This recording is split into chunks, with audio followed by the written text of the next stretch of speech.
Hi everyone. Good morning, good afternoon, good evening. My name is Mary Arismendi. I'm part of the Catalyst 2030 Secretariat, and I really want to welcome you to Measuring to Transform Crafts and New Global Data Laws session of Catalyzing Change Week 2024, Day 3. Today, we'll be having an amazing conversation, and we really hope that you can enjoy it, that you can bring yourself into the conversation. This is a participatory space, so make sure that you highlight in the chat any questions you might have, any comments you might have, any insights you might have to share with all of us. Scott, welcome to the stage. Thank you. Next slide, please. Hi, everyone. Thank you for being with us. Please have a look at the profiles and achievements of our amazing panel. Jean is the voice of policy and practice with expertise in these new data laws. Ritu is one of India's most well-regarded and beloved voices for making, makers, and intangible cultural heritage. And Rob is a professor of practice who has the distinction of being the first to blockchain a crafts handmade product. And I am working on a blockchain pilot. Next slide, please. Jen, I'm going to ask you to be up first on the legislative changes. So please. Absolutely. Thank you, Scott. So I'm going to briefly talk to you about some of the changing legislation from the European Commission. And they're really being the leader in the change in this area. So since 22, they put in the proposal for the eco-design and regulations. And if you're watching the space, you've been seeing how this has been formulating and how it will develop. So at the moment, it is decided by the European Commission and around the embedding of digital product passports, and with local countries now to be embedded as law. So I think, having looked at supply chain transparency for a while and really being interested in this field, there are now law that's being embedded to make this move across the European Union. So we expect to see around 26 some of this law into practice. And also, I think perhaps what is really important to think about, that this will be embedded for textiles towards 29, 30. So it is within quite short term that businesses need to think about how they're going to address these changes for digital product passports. Overall, it's the ambition of the EU to make sure that the textile industry will produce products that are more durable, repairable, reusable, and recyclable. So in essence, brands are going to collect data from different parts of their supply chain. So you can see that there are lots of different information to be added in each stage of the supply chain. So it's about collecting that product information, and we'll talk more about how can you verify that information that goes into the digital product passport. All that information needs to be digital stored, which could be in the cloud, blockchain, as a solution. And obviously you need to have access to that data, for both important stakeholders, whether it's within the company, government, consumers. Everyone should have access to this data.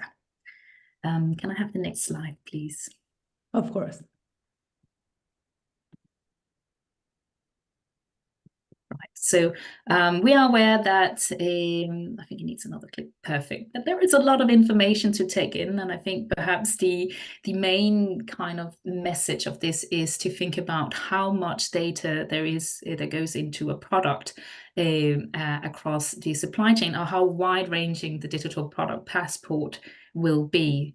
So obviously you can see that there are information around trying to embed all of this for improved circularity, which is both upstream and downstream from your supply chain. how is it being made? We really need to think about products at the beginning of its life because we need to track this data. If all this information is turned into law, brands can't hide between this is the end of purchase. We have nothing to do with it. So they will need to be aware both upstream and how that impacts the whole downstream and post-consumer use of the product. So having to perhaps be forced to make better decisions is really kind of the essential thing, and perhaps also to tackle fast fashion and have a more level playing field across the fashion industry. So I won't be able to go into depth with all of these different things, but just to highlight some of it around carbon footprint is quite extensive, the way the European Commission is looking at it, and how that will impact across countries to develop the tracking of data and the impact of the activities for the businesses. Another thing around marketing claims might be also worth to kind of highlight, because as the product passport will carry all of this information, it's also, you are probably well aware of a lot of greenwashing and information that's being shared by brands that is not verifiable, where the digital product passport will be able to help verify some of those claims and those activities. So it's not just the brand talking about what they're doing, but they can actually verify their activities. So tracking all of that and all that information, and obviously, part of that journey now is figuring out how you're going to go about it, what kind of industry, what kind of business are you, what kind of industry are you, what kind of segment within the fashion industry, and how that will impact your business and all your partners in your supply network. Can I have the next slide, please? Yeah, so I think for some of the message around the digital product passport, it's really trying to analyze your business, your supply chain. How will it impact? Are you selling to the European Union, or how big a part of your supply chain is affected by that? So really understanding that holistic view on what goes into the product you sell is important, and it shouldn't be thought of just as a really kind of a harsh thing to take on, because it's also an opportunity to really celebrate what's happening in your supply chain and really put that forward with a trusted message. So thinking upstream, downstream, really understanding what's happening. So this is both from if you're a manufacturer, but also if you're from a brand head office perspective, you really need to know what is happening, because there is this change in move in terms of how the law will be handling it. So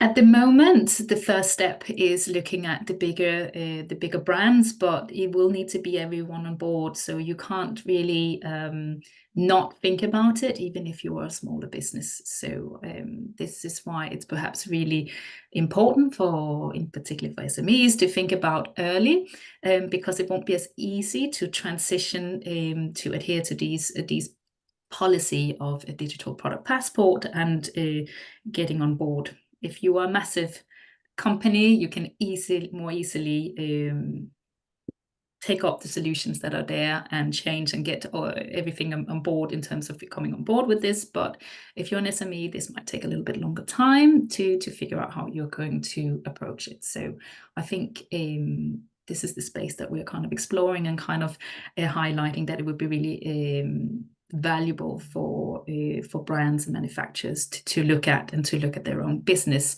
to how they can improve and how they can have all the data they need to adhere to this. So any kind of research that can be done within your own supply chain in terms of how is the reusability, how can you upgrade it, how can you repair, because brands now will have to offer that next level of repair of their products, so they have a responsibility for it. It's been a conversation for a long time, but now it's been put into more direct guidelines and laws around it. So can I have the next slide, please? So obviously, when we look at supply chains, we want them to be, we hope for them to be more transparent, so the consumer can know what is going on in the supply chain. They can make more informed decisions. You can always argue whether they will make that change or not. But if everyone has to do it, then it is more level in terms of what is being shared and the work put into your supply chain. And the hope is thinking about how is less driven by promotions, but really being transparent about how the pricing of this product came together, and understanding more transparently about when you make decisions that you can compare more easily. And the consumers are changing. They are more interested in it. The younger generations are more aware of this. So I think that is kind of alongside what is happening to push the companies, because they won't do it without this legislation, I would say, unless this is kind of the ethos of the brand and you're driven by that. So I think some of the other things just to highlight, it's not just about product, it's also about people, how you can support that data around the people in your supply chain as well. And both the EU and the UK are putting in guidelines and legislation around this as well. So again, there are some ideas in terms of your alignment for it, thinking about this is also a way to create value of your items, to really tell the story alongside you are like tracking that information, and how that can be something that can be forward, that will be valuable in brands and consumers' point of view. So yeah, other than that, the whole part of circularity and how to improve supply chains to be more circular is absolutely the kind of ambition of this. Can I have the next slide, please?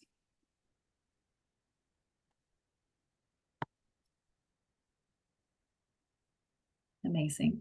So just to give you an overview as well, if you look at the EU Green Deal, and it is very ambitious because it's looking at the scope 1, 2, and 3 carbon emissions, and as well as trade and human rights laws. So that's going further beyond in terms of the responsibilities of businesses, and how that impacts as well the investment side of things for companies. You can see the US and Japan investment scope 1 and 2 only. So I think everyone's kind of looking at the EU and how the impact will be for embedding this legislation. So yeah, I think the kind of main message for me is that it's something that, even though this starts in the EU, it will have a global impact in the way the digital products passport will be embedded, and what kind of final laws there will be. And the transition period now we're in it's still something that are being explored, and how it will be embedded for the brands. But main message is you have to be on board with it, and you have to look at your supply chain, and you can choose to look at it both from this is what needs to be done, this is what brands will ask for, but also the opportunities for making all this work and transparency a valuable thing for businesses and manufacturers. So I think I'm going to leave it at that, to not over talk, and hand over to the next speaker. I think that Scott's taking on from here. Is that right? That's me. I'm ready. Next slide, please. So I'm going to start here by saying I'm probably the optimist in the group. And I wanted to start with this slide because to me, it's what the stakes are. So if you think about the 8 billion people in the world, only 15% of us have a middle-class lifestyle, but we create most of the problems for the bottom 85%. And I believe that blockchain, and specifically this era that we're moving into, presents an opportunity. Because if you believe, like I do, that if intelligence and talent have a normal distribution, but opportunity does not, I believe that blockchain could begin to level the playing field between makers in the global South and their customers in the global North. And that would foster a lot of good things. So it's going to be challenging for companies in the U.S. where we maximize shareholder value no matter what. I believe it's going to put a ceiling on that, but it's going to raise the floor for these poor people. So 2 billion smallholders in the world. If you think about these people, like there's not even that much research information on them I could find. So I can't even talk about what it might look like if we activated all 2 billion of those. But I think about the possibilities of if we believe that there are going to be 1 billion uh, climate uh, climate refugees. What if something we could do now because of the direct communication with them, what if that would let them stay in place? What if just a little bit better healthcare or awareness or money could prevent the next pandemic? McKinsey says that 4.7 billion people in the world are above the poverty line, but they're below what McKinsey calls the line of empowerment. And so that means that they're okay, but they don't have enough to invest in children's education or to expand a business. So they don't have the resources to rise. For them, I believe that the way to frame this whole dynamic that's beginning to happen now is a change in bargaining power. And there's a guy named Michael Porter who's this super influential business thinker, and that was the way he analyzed a lot of what global dynamics and market dynamics and product dynamics was in changes in market power. So I believe that blockchains will allow us to shift power, control, and money from the top and the center to the edges and downward. Not everybody in my group agrees with that, and I imagine we'll get to that at questions, but that's the vision and those are the stakes, and that's why I'm so passionate about this. Next slide, please.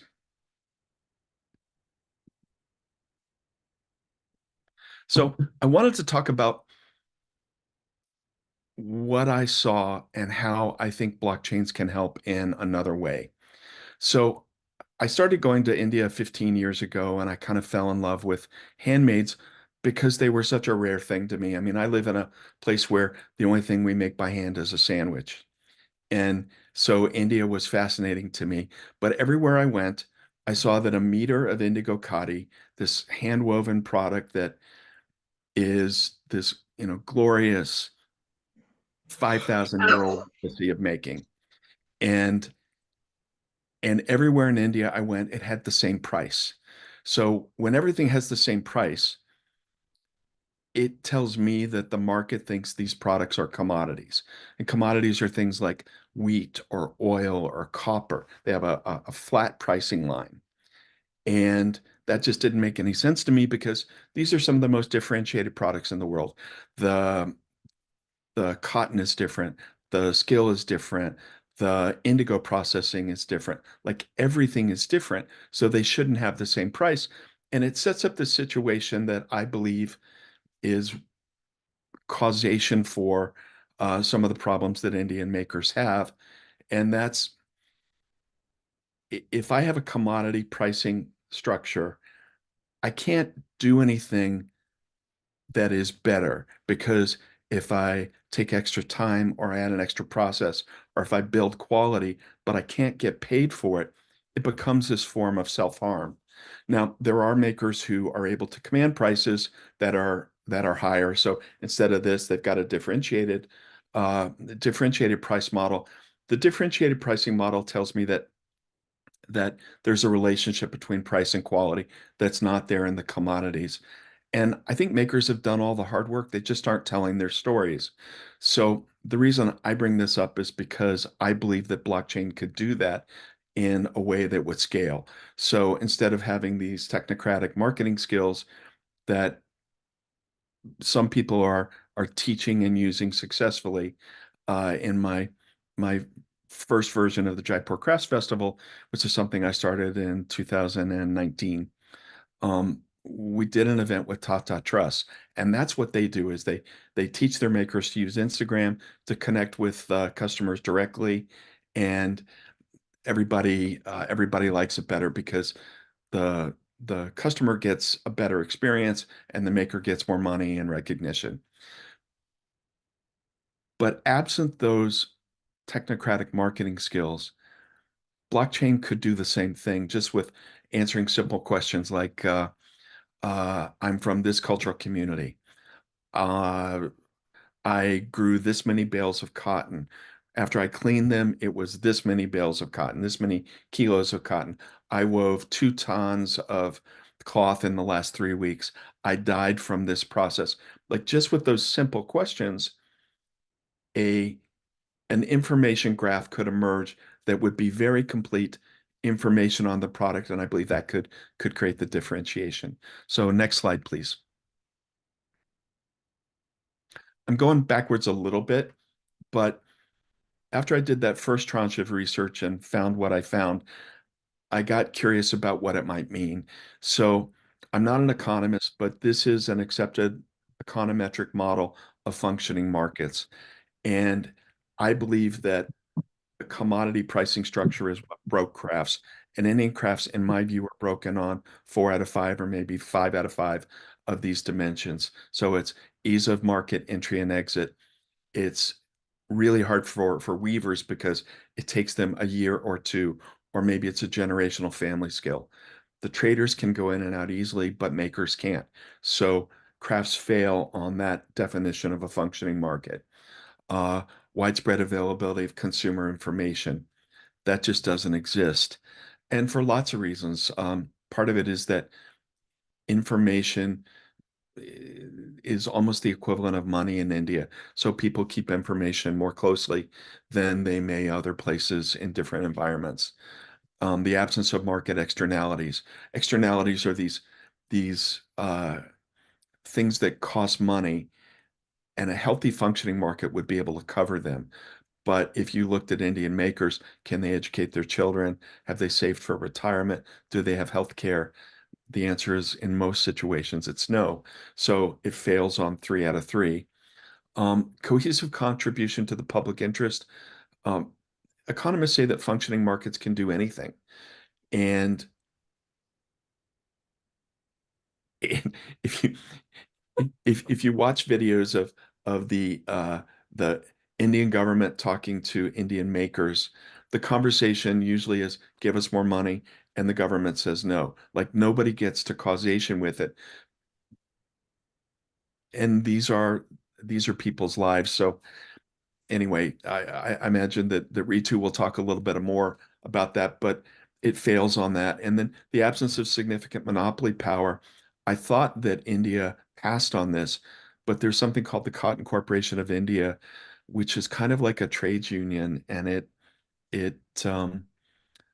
nothing seems to get sold in India without it.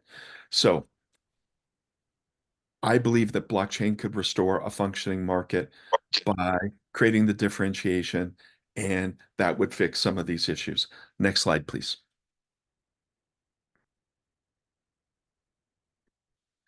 I think maybe one more time. Yeah. So I want to shift to Jian covered what digital product passports are and what they do. So I wanted to go a little bit into what blockchain is, and I'm going to ask you just to not get um, not get caught in like don't freeze up because it's about technology. There's a simple way to understand it. And this slide sort of tells that. The conversation is protocols versus platforms. So email is a protocol, the web is a protocol. What happened was we traded simplicity for for handcuffs. And so this new Web3 blockchain internet, which I believe is the only way to power digital product passports, that's run on open source protocols. And we'll get to some of what that does. The other big change is um, the the Web3 internet is decentralized. And that means a couple of different things. It means that that like right now everything goes through a centralized data center, which is where the bad things happen, the surveillance capitalism. It's why it's why your email might be hacked or your bank account is hacked because everything's in one place. The blockchain internet breaks into hundreds or thousands or tens of thousands of of operations on unused space on the supercomputer in your pocket, your cell phone, or on the laptop I'm talking to you on. And that simple change of where the information is processed, it means that if I send you a photograph, you only get to continue looking at that photograph as long as I share this long number with you, this cryptographic number. If I ever pull that number back, then you don't get to see that photograph anymore. You don't get to see my emails. Like my information really becomes mine again. So that's a big change in agency for all of us, but it does other things too, because if you don't have to pay for very expensive data centers, the cost of communities running their own internets really collapses, and that's where we start to see the benefits to poor people and the global South. Next slide, please. So here I want to talk about what blockchains are and what they do. So open source protocols versus networks. Open source means that anybody can see the code and they can see whether there are problems with that code. The Apple computer I'm talking to you from is probably 80% open source code. Uh, Most of the big companies have a little bit of proprietary code and then open source code. And this new internet works on something called composability. So the project that I'm going to work on, if I figure out something and I make it open source, any other making community would be able to take that and build out on it and then maybe share it back, keep it for themselves, however they want to do that. So open source, what that means is communities will set their own rules and values. So if you can imagine today, all the things we put up with Facebook and Instagram, where it kind of gets worse every day, it seems, it won't be that way in the future because I, as a community, will be able to set rules and values. Everyone will know about them. And say I have customers or a following on one of these new networks. If I'm not happy, I can take those and go wherever I want to go that I get a better deal.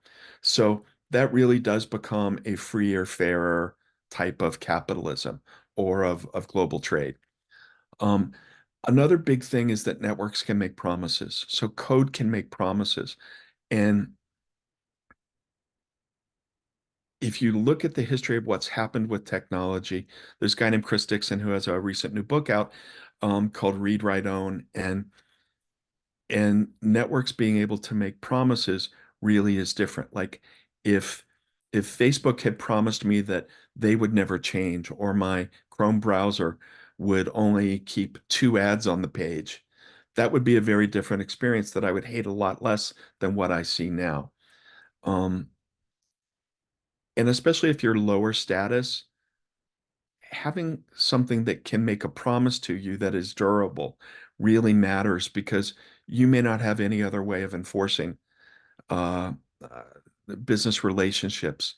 Um, One of the things I learned about these 2 billion smallholders is they want simple things. They want freedom from freedom from coercion. They want access to bigger markets. They want things to be just a little bit simpler, and open source protocols can do that. The other thing that matters is that it would be an objective source of truth. So, like digital product passports will be visible to consumers, anything that happens on this new blockchain, if it's a magazine article or a news article, if we think about the level of disinformation we have, we will be able to see where an idea came from originally and judge its source. And that's just not possible today. So the decentralization we talked about a little bit, but here's what it means. If I am on a decentralized network, the blockchain internet is available to everyone and it's owned by no one.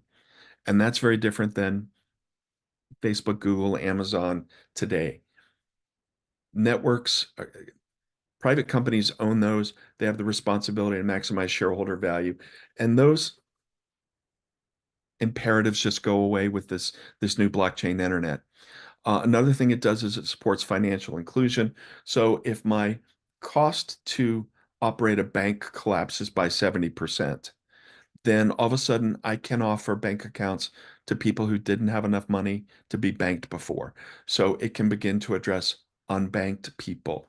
It can automate low value tasks and enforce promises. So one of the things that I'm working on is this idea of if I'm a maker and I make a cloth as part of my original contract, I could put in a clause that says, whenever this shirt resells, I get 3% of that resale. And that's always been possible, but the cost of that the operational cost of that was too high.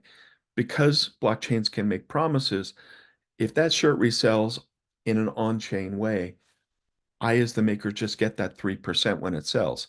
No discussion, just shows up in my bank account. And these automations can begin to help poor people in ways that just wasn't possible before. Please click again. There's another row. So cheaper CPUs, we talked about a little bit.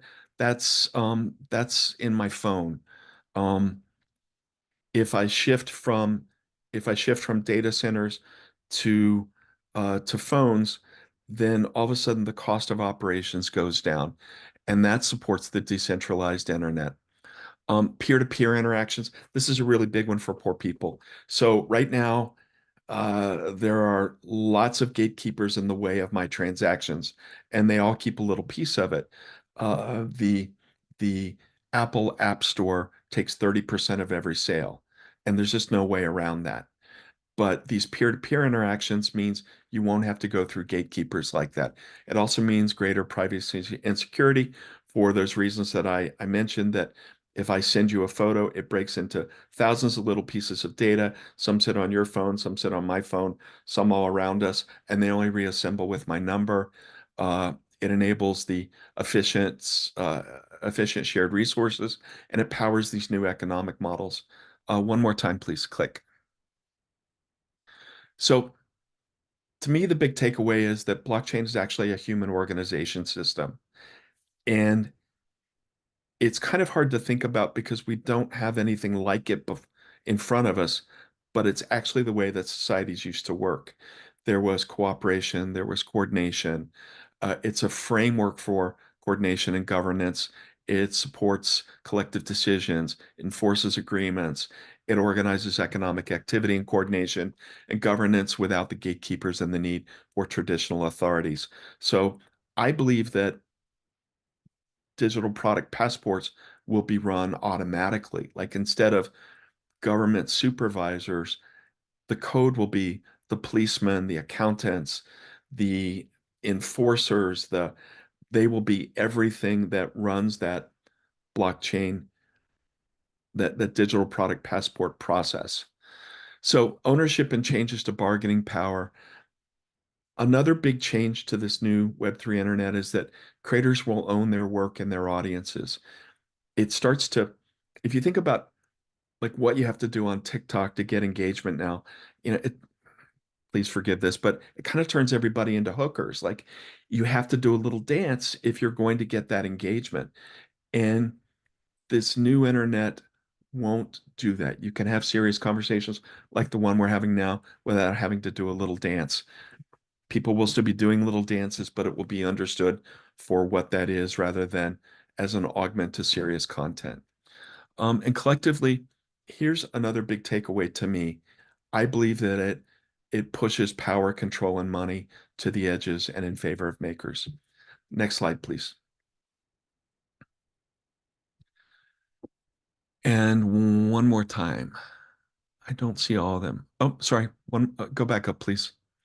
So I just wanted to talk about my pilot project for a moment. Um, In June, I'm headed back to India and I'm going to begin documenting the cotton supply chain at a place called Khmer. And the challenges there are to develop an emergent, culturally appropriate UI UX. I want to test the viability of real-time bottom-up blockchain tracing with makers in the global south from seed to store. I believe that it's important that makers get to the blockchain internet as fast as possible, because if they don't, then the European technocratic class is going to try to enforce a different kind of blockchain onto these makers.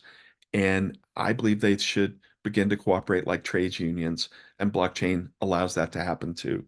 And I think it also supports decarbonization and the sustainable development goals, because real-time bottom-up blockchain tracing is going to allow, the vision is that I think that in 5 years, most responsible companies will have a dashboard on the homepage of their websites that will show their posture on all of these dimensions.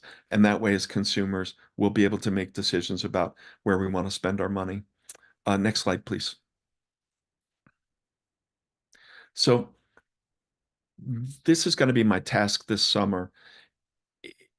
If you look at these 5 areas, sales, credit and livelihood services, farmers and makers, the challenge will be to create these little tiny applets that do one or two important things and then figure out how to coordinate them. And if you go to the next slide. So these will be the kinds of things I'll be trying to record: the type of cottonseed, the date planted, acreage planted. Like, you can see the level of detail that's possible, and all that'll be visible on the public blockchain. And there are ways that you could take this information and combine it with other information to create a real story on the consumer end for what it is and what it means. And then on the practical making end for Jean's fashion class, these will be able to become recipes that I, as a buyer, would be able to specify over and over again. And it starts to reduce the variability, or at least it has the promise of reducing variability in my orders, which, can be challenging with handmaids. Next slide, please. So this is a work in progress, but I want to think about all the things that would need to happen to begin to have these really robust making and documentation communities. And this is a map from Michael Porter again. It's called a cluster, and it just identifies all the institutions and things that you would have to have in place to have a truly functioning, dynamic market. If you think about the way Hollywood movies are made, no one else in the world can do that. If you think about Silicon Valley, everything is everything is all the things that you need to grow a company are here in San Francisco, where I'm talking to you from. So it was just it's a work in progress, but for anyone who is thinking about how to do this in a durable way, thinking through challenges like this, I think is important. Next slide, please. Ritu, you're up. Thank you, Scott. Thank you for including me in this discussion. And while I work with the handmade, with slow production that often uses proto-historic techniques to produce products, I'm fascinated by tech. And in South Asia, I'm not the only one. So while I subscribe to the school of thought that technology is the great enabler of our time, my reflections are tempered by my experience and study. And as time is short, I'll put forward just a few points for discussion. But before I start, I want to contextualize the framework of artisanal practice in India with just a few, but important statistics. While a complete census of artisans has not been conducted, based on calculations and extrapolations by experts, a figure arrived at is of 200 million, along with the addendum that it is the second largest sector of self-employment after agriculture. Artisanal enterprises cover the gamut from those that work within family units, further within clusters of others who do similar work, to those who in season employ numbers exceeding 100. Then we have the larger enterprises that have workshops of different sizes and or work with artisan clusters or have hybrid models. These statistics are maintained by the MSME Ministry of the Government of India, where there are 26 million micro, small, medium enterprises registered. Over 60% of the micro enterprises are artisanal in nature. That is a base which we are interested in. And it is defined as one where investment in machinery or equipment does not exceed 90,000 US dollars, or a turnover that does not exceed $5 million. And a fact that I did not add on to this slide here is that India has a digital footprint of 97% across the entire country, with 700 million internet users, with a smartphone base price available today off the net of less than 27 US dollars. This has aided the ubiquitous dissemination of the UPI, the Unified Payment Interface for peer-to-peer and person-to-merchant transactions, available on mobile devices that we know transfer funds immediately. As of November 2022, the platform had over 300 million monthly active users. And in 2023, the total annual value of these transactions was $2.2 trillion. Having set the context, I move on to my reflections. For while discussions on the definition of craft continue to be hotly debated, as the sticking point is how much machine usage is too much to produce a product labeled as handicraft, contrary to what one would expect, the artisanal sector has no debate on the use of the digital. Its acceptance has been like duck to water. This process was accelerated during COVID-19 and has continued to be sustained and expanded. It has enabled artisans sitting in small villages to interact with urban and global customers, share photos and videos, show work in progress, have conversation using social media. Instagram and Facebook are really big here, with translation apps and of course, a big yes to UPI to sell products and collect payments. QR codes are not uncommon in artisanal products. The reason being that issues of copying and presenting machine-made items as handmade are increasing. So click on it and you will see where the product was made and that it's authentically handcrafted. Besides being used alongside branding to provide a differentiation between products. So this is working well, and with easy access to apps, it has been a steady step forward. So yes, theoretically, it does seem that technological applications like digital product passports and blockchains are possible for the artisanal sector in India. And I really welcome this forum, for it allows us to ask questions, air our doubts, and raise issues, not to create hurdles, but to see how it can be worked practically on the ground, and given what is inevitable in our future. So actually, I'm really looking forward to Rob's presentation because he's had on-the-ground experience in Sri Lanka.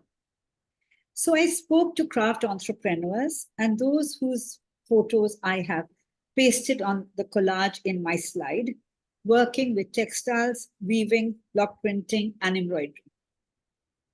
From the largest hub of weavers in Varanasi, I was checking how far down they go for a digital passport or a to be relevant to a blockchain technology.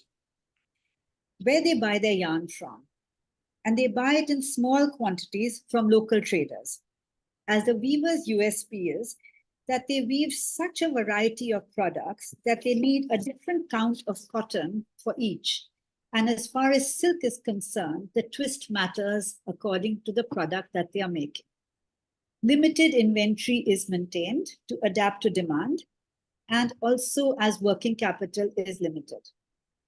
On the other hand, when they do work with larger orders, where they source from remains a trade secret, as competition is fierce, and so the chain ends here.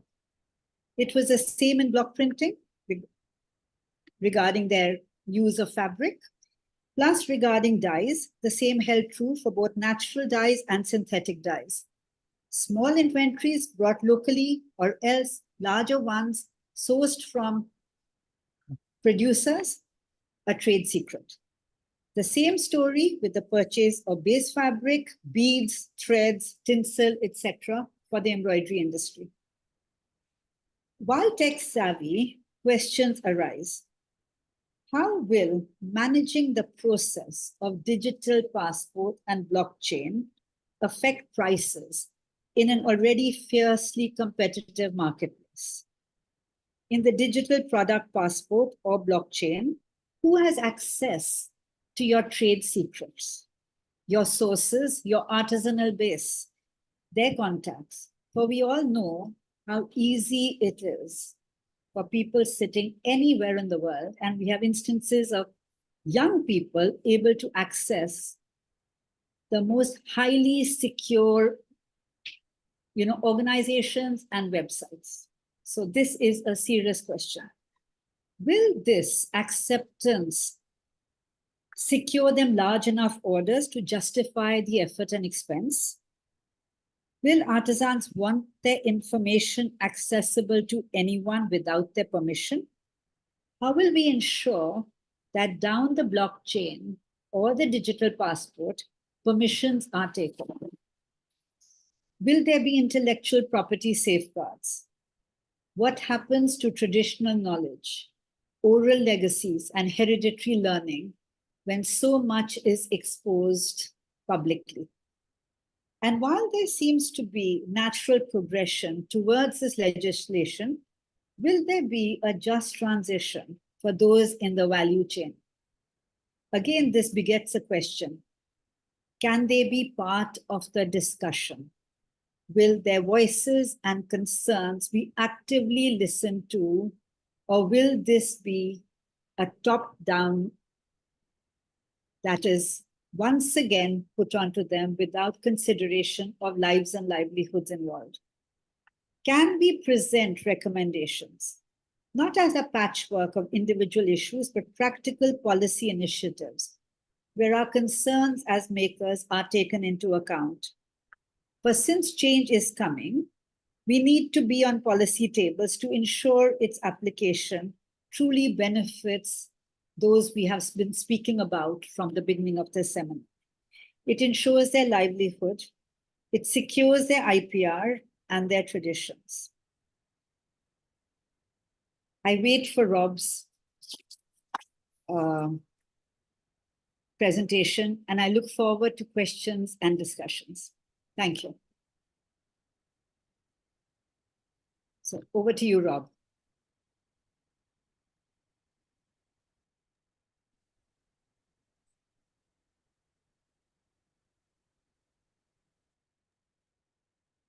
Rob?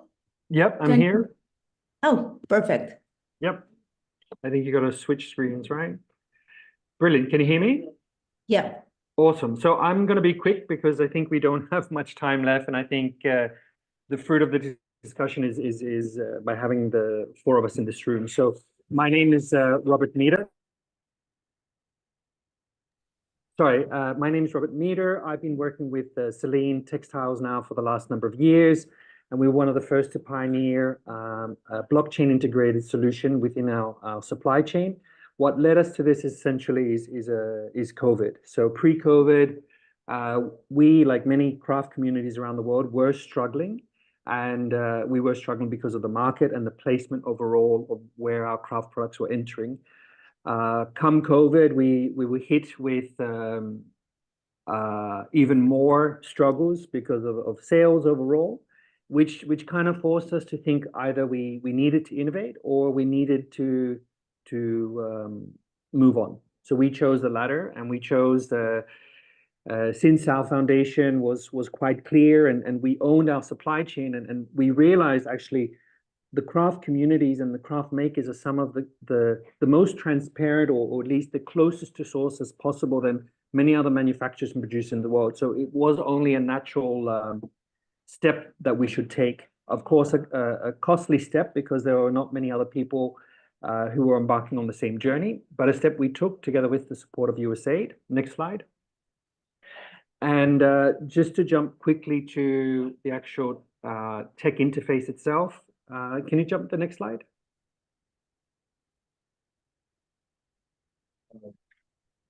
So this, if you have your phones, I welcome you to scan the QR code, to pull out your phones and scan that QR code. And so basically, the blockchain solution that we worked with in partnership with Papertail, a Swedish blockchain tech provider, highlights everything from fiber through to consumer, and has the possibility to go further. Every data point is traceable. But in that process as well, we discovered that as an early adopter, we needed to minimize our possible risk by doing it in stages, and by doing it in batches, and by doing it in collaborations and partnerships. At this stage, there is an additional cost, one could say, to the product, anywhere between 10 to 15%. So that also required us to re-examine what our product was and the positioning of our product. We could no longer put a blockchain solution on a $2 product. We needed to ensure that that product also moved upstream, which was a learning within itself, because many of our craftspeople could actually make a higher value product. They just have never been asked to, or the market never demanded. But the potential and the ability was there. But I believe, obviously, as blockchain is rolled out and more users demand it, and there are more people on board, the prices will come down. Next slide, please. So if you scan a project we did with Nikolai Storm, you could see that there was a bag there that had all the information. You could add it to your library. So as you develop your wardrobe of products, each one with a blockchain, you could see precisely where it came from. You could also have measures on how many times you use it, but most importantly, you could see the whole supply chain of the product journey, everywhere from fiber, where you could see who the fiber, where the fiber was coming from, the farm, through to the drivers, every single incremental step along the way, with water and carbon emission. I will make a side note there. We discovered that actually there are no real-time carbon measures, and Jan can correct me, but for us, any carbon measure that anyone tells you is an average calculation, as is with water.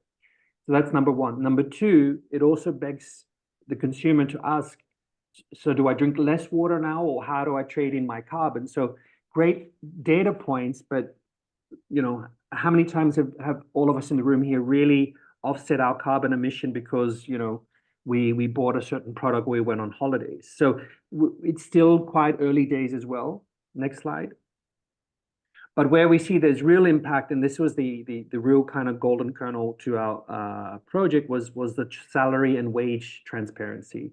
So in the product, you can see the maker. The maker shows the name, shows that she's female, her age. So we show the diversity aspect, but more importantly is the last frame there. We can actually see a salary transaction was made. There was a third-party verification, her bank, that confirmed that she was paid and it was secured in her bank, and she verifies that the salary was received.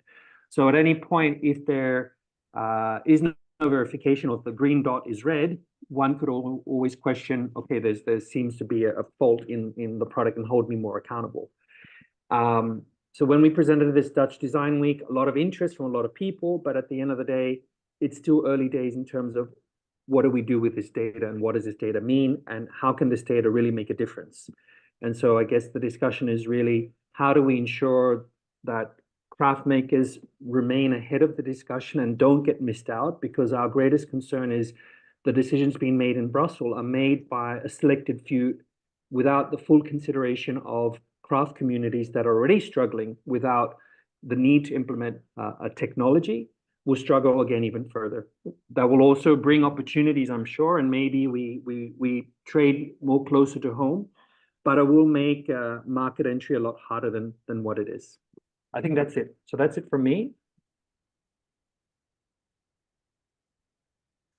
So do we want to shift to discussions that or questions that we got from the group, or do we want to ask each other questions? Because I got questions for y'all.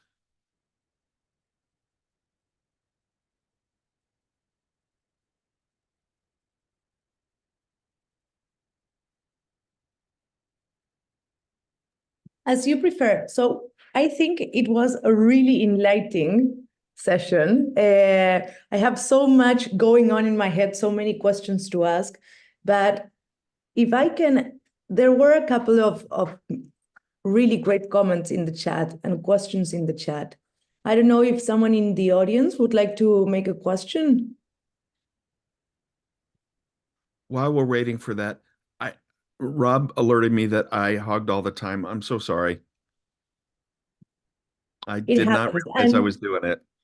Just for us to know, there's always a possibility of doing a volume 2. So if we wanted to delve deeper into the topic, if we want to really, I think it would be amazing to bring Catalyst Market craft makers that are there to really understand and think about this challenge that Rob said, how we ensure that the craft makers stay ahead of the curve, right?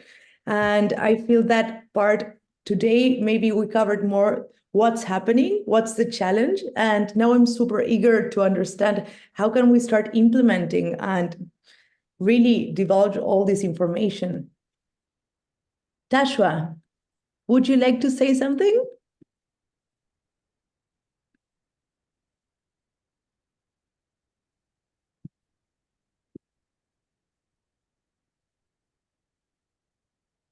I think she says no there in the comments. Yeah. While you're waiting to figure that out, Jen, what do you think about the timing rollout? And I sent you a note about that new human rights part of it. I've got to imagine that product passports are going to be the only way I can imagine to activate that new regulation. What do you think?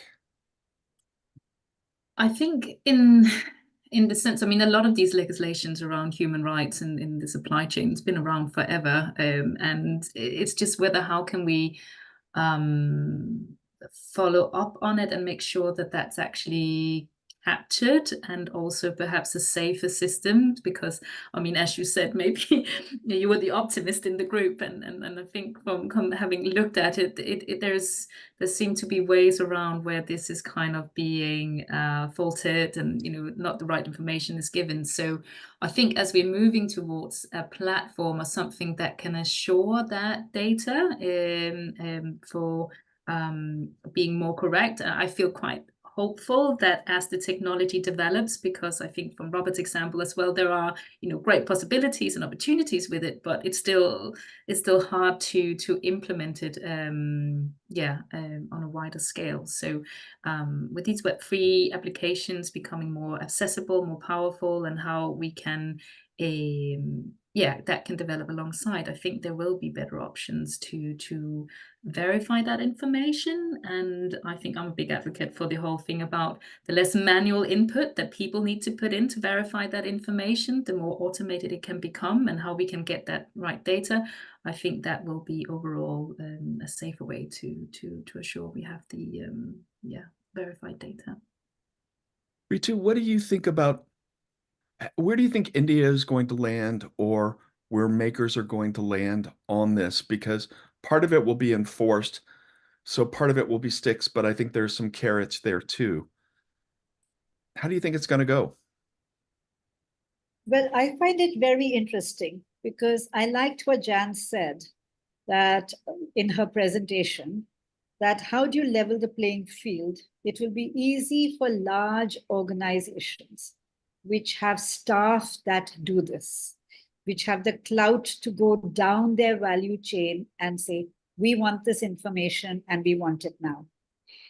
But I really wonder how it will roll out to smaller organizations, number one. And I saw, you remember Rob's comment, that to add 10% to a $2 product may take them out of the marketplace. What I didn't add is when I was speaking to makers, and they were not small makers, they said, oh, if this is coming, we are shutting shop, because there's no way we can end up doing this kind of work. There is so much we cope with already. So what I know will happen, I prognosticate that it will roll out. It has to, because the EU is worried about China, about fast fashions, and we are falling into this large, because unless they hear our voices, we too will fall into this big pot that has been churned. And the way to differentiate it could perhaps be by turnover, and with being strict about greenwashing, actually looking at artisanal processes after you have started with the big players. And you learn, you make your mistakes with the big players who can absorb the costs. That is the practical way to go about it, because small players cannot absorb these costs. Truly, if they're sending stuff to the US, to Europe, to Japan, they will go under. And perhaps, sadly, they will close their doors to export. And that will be a loss, because at the end, we all want artisanal products. We want to know whose clothes we are wearing. We want to know who made our clothes. And we also want to follow the ethical principles that we have actually articulated. I work with the League of Artisans also, and we have articulated 9 ethical principles that artisans expect. And this is not something, this has come out of 4 years of work, first in Argentina and across South Asia, and then in the last 2 years, globally across countries, asking, what do you want? And we were amazed at how there were 9 things artisans wanted. And we have articulated this on our website and on our Instagram of League of Artisans. So these are human rights issues. These are IPR issues. It is much bigger than just producing a product that you repeat into 100 million. So I look forward to it. I'm enjoying this debate. I want to study it further. And I want to see how we can participate in it to make, because it is coming. And how do we make it practical, workable, usable by the smallest common denominator? Yeah. I have more questions. Jan, I don't want to hog any more of the time if there's someone else, but otherwise I've got more for you. So in other industries, when they digitize, it usually shaves off between 10 and 30% of their operating costs. And I think about if I'm a maker or a merchant, how much of my beautiful life I spend on filling out forms for export. And it seems like there will be ways to take this data, either top down or bottom up, feed it into those processes where it would become easier over time, after what would probably be a horrible break-in period. But what do you think about that? Because when I talk to a lot of small business people about this, you can see their eyes glaze over and they just get angry at this other expectation. But I feel like it's missing an opportunity. So the question is, what opportunities do you see? So I see the opportunity, and I was really interested to listen to your talk, Ritu, about their point of views from the makers, both in terms of, the whole trade secret part of it.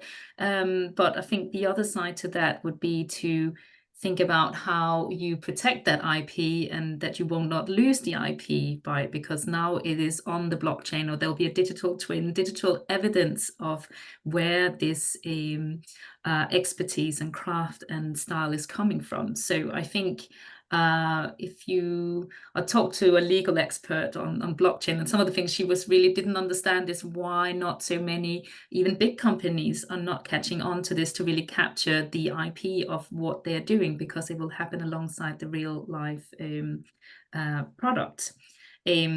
So I think because it's early stage, we don't really know exactly, but I think the potential when we look at these pilot studies are to both capture that and to evidence the craft and the IP, the skill set, but also that communication part of it, because if everyone has to adhere to it, and if solutions will also be more of thinking about how they can share that information in an engaging way for consumers, I think it can add that extra level of understanding the product and the story behind it.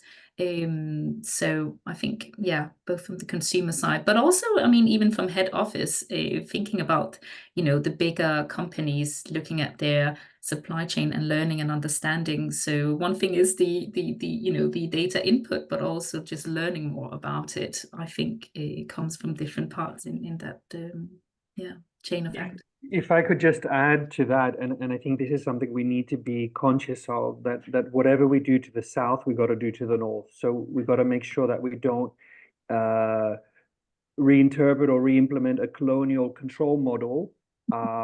Sorry to say, because that's what it could turn into if these decisions are not made with the diversity and the right voices.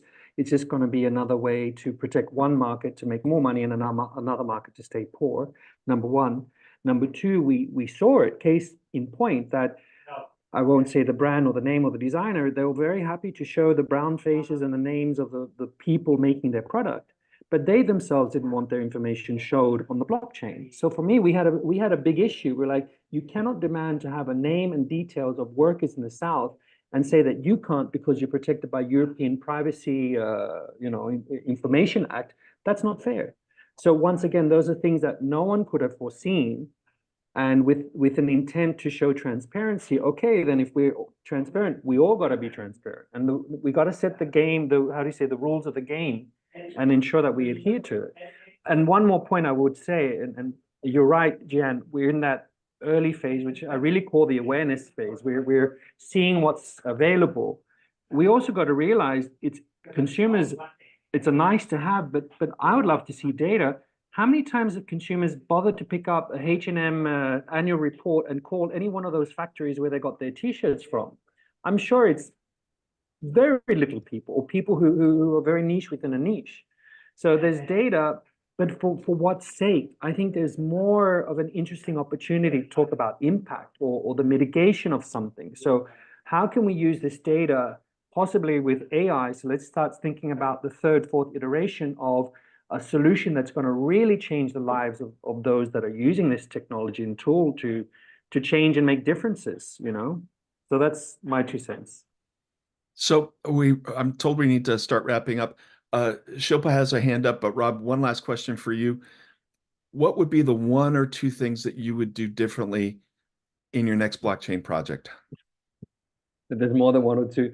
I think, 1 or 2 things very differently is really look at the value of what is being measured and what that value gives. Because to show data, I can show you all the data. I can show you all the certificates.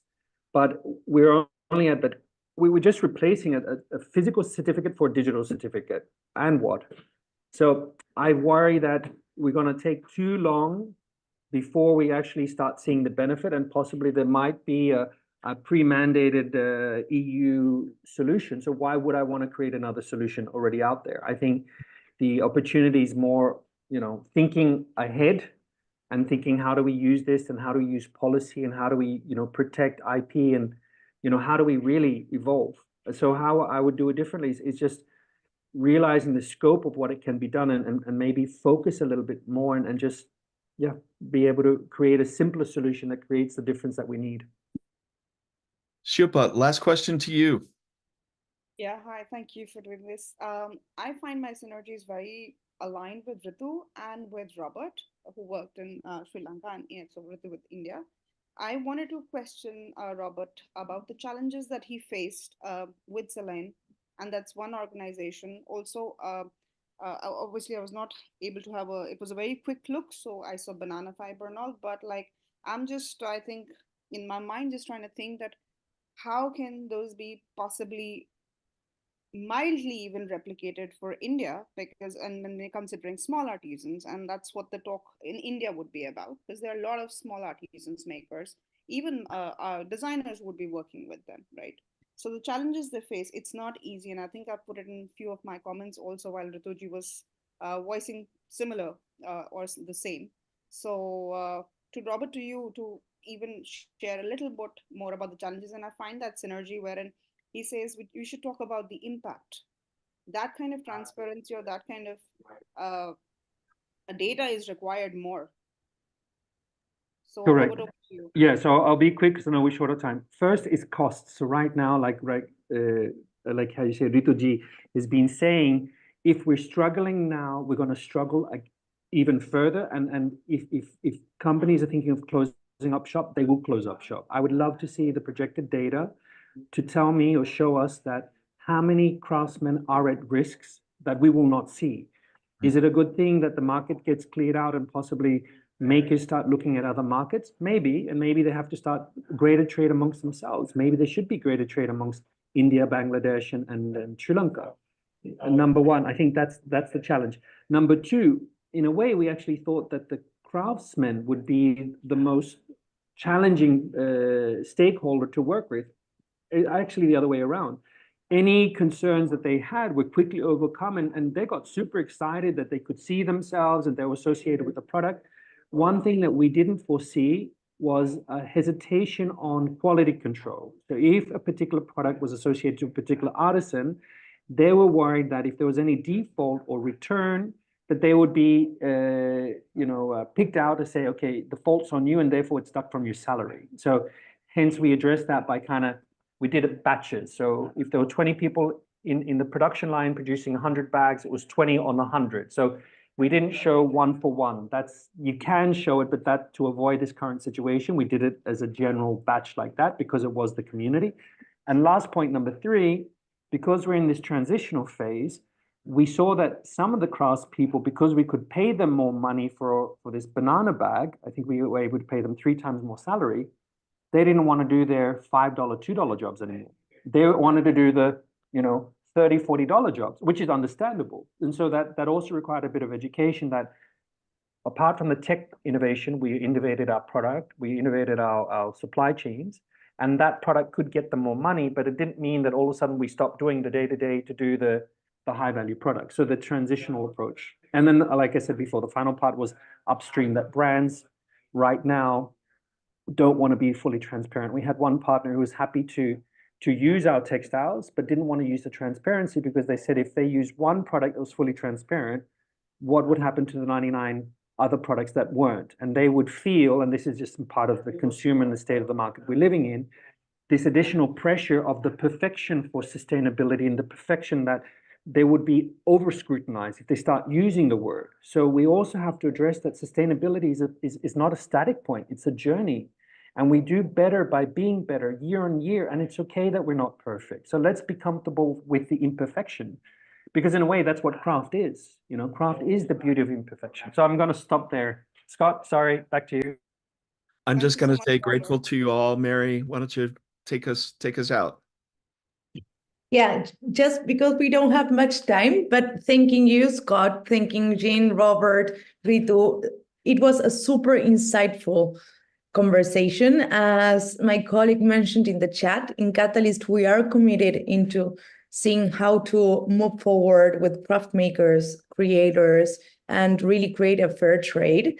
And just wanted to highlight that we have what we call Catalyst Market. We support over 230 artisans and handicraft entrepreneurs to access bigger markets. I would love to get you in touch because I think for me, this feels like the start of a conversation. So I have so many questions. I think that so many people and members in Catalyst will have a lot of questions. So just wanted to thank you for really, really bringing forward all this data, making us reflect also on transparency, accountability, so many things to leverage, so many things to consider, and also this optimistic view that you brought, Scott, because I think that in a world where we're hassled with a lot of information, listening to you saying, I'm a true optimist, for me, that was a really, really big highlight to this day. Thank you all for the commitment, and I hope you all enjoyed as much as I did this session, and we'll see each other very soon. Thanks, guys. Thank you. Thank you. Lovely to be here. Bye. And I'm so glad we Bye. started the Thank conversation. you. Yes, absolutely. Lovely. Bye. Bye-bye.